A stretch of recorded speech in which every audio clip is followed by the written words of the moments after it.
Hello everyone, welcome to page number 59 of chapter 21 in my vlogging era. ব্রেকফাস্টের সময় হয়ে গেছে, আমি এখন ব্লগটা স্টার্ট করলাম। পরোটা কী করেছে দেখি। কালকে তো খাওয়া দাওয়া ভালোই হয়েছিল বন্ধুর বাড়িতে। রাত্রিরে এসে আর কিছু আমার ছিল না রেকর্ড করার। গল্প টল্প মা বাবার সাথে করে শুয়ে পড়েছি, কোনো কাজও করিনি কম্পিউটারে। আর ভিডিওটাই এডিট করছিলাম একটু আগে, কালকের ব্লগটা, যেটা ছাড়বো একটু পরেই ছাড়ছি। বেশি তরকারি দিও না, লাগলে আবার নেবে। কি করো পরোটা? হ্যাঁ,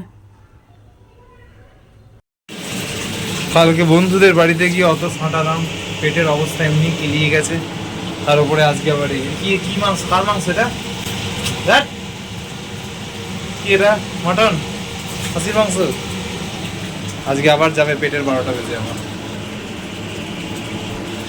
বাড়ির প্রফেশনাল শেফ সঞ্জীব কাপুরের পরে আজকের বিশ্ববিখ্যাত খাবার। কালকের খাবার হজম হয়নি, আবার আজকের এই খাবার হজম হবে। মায়ের তো হবে, জানি না আমার হবে কিনা। কালকে আবার কলেজ আছে, কি করে যাব। তো একটা ছোটো আপডেট দিয়ে দিই। এই খাবার দাবার খাওয়ার পরে আমি একটু শুয়েছিলাম আর ওই পুরীর ছবিগুলো ছাড়ছিলাম। আরও অনেক কটা ছবি বাকি আছে, মন্দিরের ছবি, মা বাবার সঙ্গে আরও এদিক ওদিকের দূরে। কিন্তু আমি ওই ক্যাচরাই মার্কা পোজ দিয়ে যে কটা ছবি তুলেছিলাম সেটা আজকে ছাড়লাম। তো আরও আছে কয়েকটা ছবি, সেগুলো পরে ছাড়বো। এখন কয়েকটা ভিডিও এডিট করার আছে ব্লগেরই, ওটা এডিট করে ছাড়বো আগে। ওগুলো দিন পেরিয়ে গেছে অলরেডি, ওটা কালকে ছাড়ার কথা ছিল। বন্ধুর বাড়িতে ছিলাম বলে ওটা কালকে ছাড়া হয়নি টাইম মতন। ঠিক আছে, এটা হয়নি ঠিক করে। যাক, এখন কাজগুলো করি, পরে কিছু আবার বলার থাকলে বলবো। আপাতত তো রাত্রির মেনু কি, এই মাটনই আছে, কিন্তু আমি মাটন খাবো না। কেন খাবো না? আমার শরীর কালকে টেনেছিলাম রাক্ষসের বাচ্চার মতন, সেই জন্য গেলিয়ে যায়নি। সেই জন্য কি গেলিয়েছি বলতে পারবো না, তুই এখন চলে।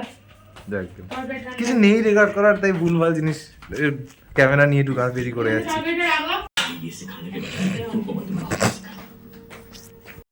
তো আমি মায়ের রান্নাগুলো এডিট করছিলাম, ঠিক আছে।